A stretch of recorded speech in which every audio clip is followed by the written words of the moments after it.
Assalamualaikum warahmatullahi wabarakatuh. Perkenalkan, kami dari kelompok 1 akan membahas materi tentang adaptasi yang nantinya juga akan membahas tentang klasifikasi respon fisiologis dan adaptasi lingkungan hewan air. Sebelumnya, perkenalkan anggota kami, saya sendiri, Seri Cleodara Elsada. Kemudian ada teman rekan saya, ada Nazril. Kemudian ada rekan saya selanjutnya, ada Naila. Yang pertama, adaptasi. Lingkungan hidup dan faktor-faktornya itu dapat dikelompokkan menjadi beberapa kelompok. Ada secara horizontal, itu dibagi menjadi dua, yaitu salinitas dan suhu. Kemudian secara vertikal laut dalam sampai daerah dataran dengan ketinggian 8.000 meter. Faktor-faktor lingkungan terdiri dari abiotik dan biotik. Faktor-faktor lingkungan tersebut dapat berubah secara harian dan musiman. Fluktuasi tersebut akan memengaruhi kehidupan organisme. Selanjutnya, perlu kita ketahui pengertian dari adaptasi sendiri. Jadi, adaptasi ini adalah suatu proses penyesuaian diri secara bertahap yang dilakukan oleh suatu organisme terhadap kondisi baru. Bila suatu organisme diletakkan pada suatu lingkungan yang terganggu, maka respon adaptasinya akan melalui beberapa tahap. Permulaannya, kekuatan dan waktu dari afektor harus cukup untuk dapat memberikan respon. Jadi, waktu dan kuantitas afektor harus dipelajari untuk menduga peranan lingkungan. Afektor merangsang reseptor, kemudian melalui transmitter, informasi diteruskan ke afektor atau melalui forward transmitter. Informasi diteruskan ke regulator. Sebagai hasil dari kerja afektor adalah beberapa output yang dapat menstimulasi feedback transmitter yang akan kembali berinteraksi. Selanjutnya, kita masuk ke klasifikasi respon fisiologis. Klasifikasi respon fisiologis akibat perubahan lingkungan ini dikelompokkan menjadi 5 tipe. Yang pertama, ada akimilasi supraoptimal, yaitu laju fungsi fisiologis meningkat ketika intensitas rangsangan faktor lingkungan menurun dan sebaliknya. Kemudian yang kedua, ada akimilasi sempurna, yaitu laju fungsi fisiologis tidak dipengaruhi perubahan faktor lingkungan. Yang ketiga, akimilasi parsial, yaitu laju fungsi fisiologis dapat diduga dengan asumsi tipe 4 sama dengan 0% dan tipe 2 sama dengan 100%. Yang keempat, tidak ada akimilasi, yaitu laju fungsi fisiologis bervariasi langsung dengan faktor lingkungan. Dan yang terakhir, ada akimilasi berlawanan, yaitu laju fungsi fisiologis menurun dengan menurunnya intensitas perubahan lingkungan dan meningkatnya intensitas. Dalam rangka menyesuaikan diri dengan lingkungannya, hewan memiliki toleransi dan resistensi pada kisaran tertentu dan variasi lingkungan. Kemampuan variabel lingkungan ini erat kaitannya dengan faktor genetik dan sejarah hidup sebelumnya. Kisaran ekstrim dari variabel lingkungan yang menyebabkan kematian bagi organisme disebut dengan zona letal. Kisaran intermediar di mana suatu organisme dapat hidup disebut zona toleransi. Posisi dari zona-zona tersebut dapat berubah selama hidup suatu organisme. Baik, selanjutnya akan membahas tentang istilah-istilah yang akan nantinya ketika kita membahas tentang adaptasi, kita akan banyak mendengar tentang istilah-istilah berikut. Yang pertama ada aklimasi dan aklimatisasi. Yang pertama ada aklimasi, adalah istilah yang digunakan untuk menggambarkan respon kompensasi dari suatu organisme terhadap perubahan suatu faktor lingkungan atau penyesuaian diri dari suatu organisme terhadap suatu faktor lingkungan. Kemudian yang kedua ada aklimatisasi. Aklimatisasi adalah suatu istilah yang digunakan untuk menggambarkan respon kompensasi dari suatu organisme terhadap perubahan beberapa faktor lingkungan. Ada dua macam kompensasi fisiologis untuk dapat berhasil hidup dalam lingkungan yang berubah-ubah, yaitu yang pertama adalah poikilotermik, yaitu keadaan di mana suhu tubuh berfluktuasi sesuai dengan suhu lingkungan. Kondisi ini ditemukan pada beberapa hewan invertebrata dan vertebrata tingkat rendah.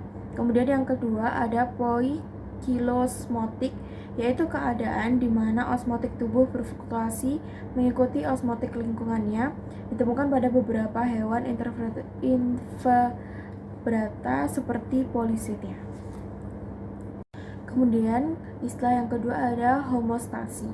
Homostasi adalah keadaan stabil yang dipertahankan melalui proses aktif yang melawan perubahan.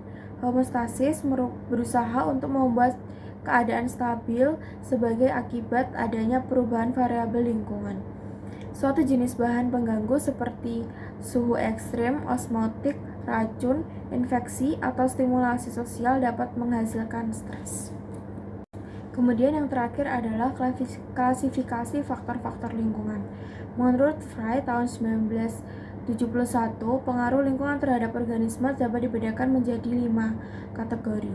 Yang pertama adalah lethal faktor, yaitu faktor lingkungan yang merusak sistem integrasi dari suatu organisme yang membunuhnya. Untuk suatu jenis organisme terdapat suatu nice point lethal level. Di atas level tersebut, organisme tidak dapat hidup lama dalam waktu yang efektif dibutuhkan untuk menghasilkan respon pada level tersebut.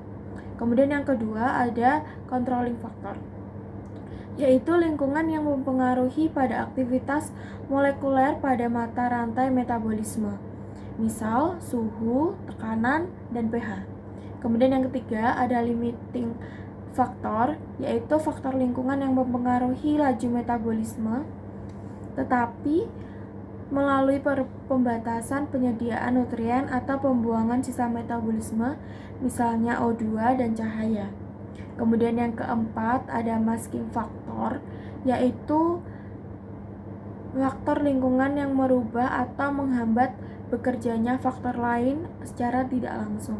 Misal, keadaan air mempengaruhi suhu dan laju metabolisme.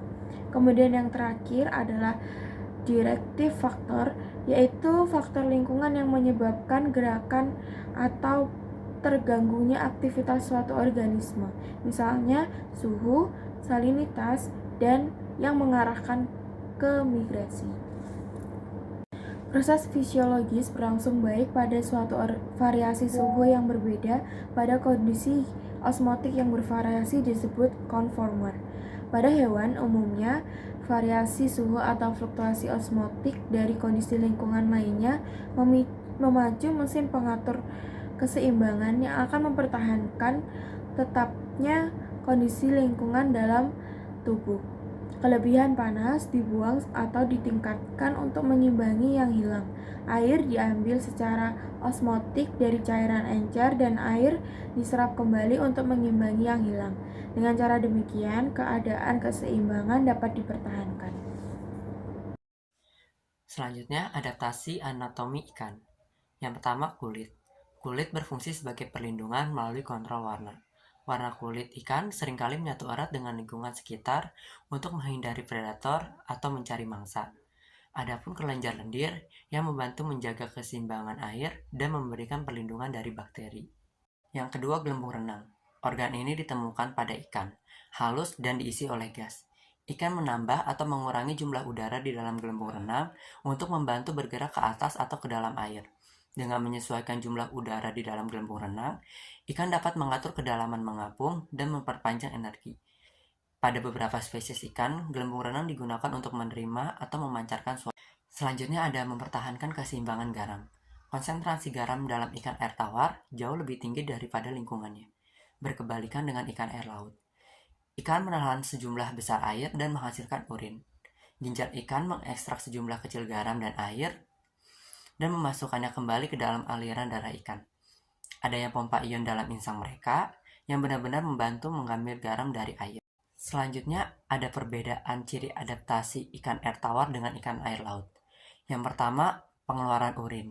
Ikan air laut ini mengeluarkan urin lebih sedikit dibandingkan ikan air tawar yang lebih banyak mengeluarkan urin. Selanjutnya, urin yang dikeluarkan.